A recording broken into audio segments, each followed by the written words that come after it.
Yeah, amen. Brian asks, when and why do you think believers in eternal torment started believing in it, since it clearly isn't in the Bible? Mm.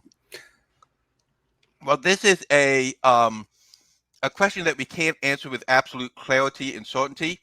Um, the view, the earliest clear, um, the earliest cases that are pretty clear of Christians believing it, Christians, would be about 100 years after the New Testament, near the end of the second century. We're talking, I don't know, 170, 180 AD. Chris might chime in a minute on this. Um, and it, a number of people who have studied this, and I've looked at it a little bit. I'm not as strong in this area, but think that some of the initial influence may have been mixing people who became Christians out of a background with Greek philosophy, including Platonism, and these people already believed that humans, our very nature was that no matter what, we had a soul that just the way the soul was lived forever.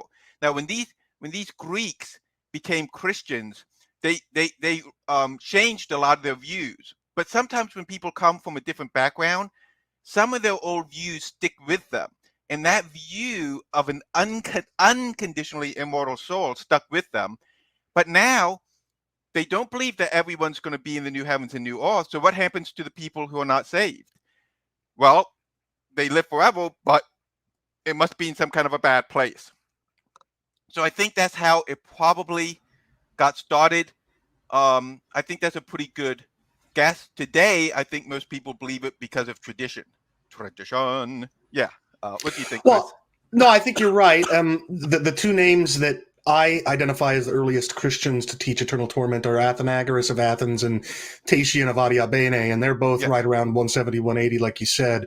But what is worth observing is that the Jewish community, even prior to Christ, were diverse on this Yes. question, and there were believers in eternal torment amongst the Jewish people before Christ. So clearly, there's at least there's at least the possibility that a reasonable person can misinterpret the biblical text in as though it teaches eternal torment, because it happened on both sides of the cross.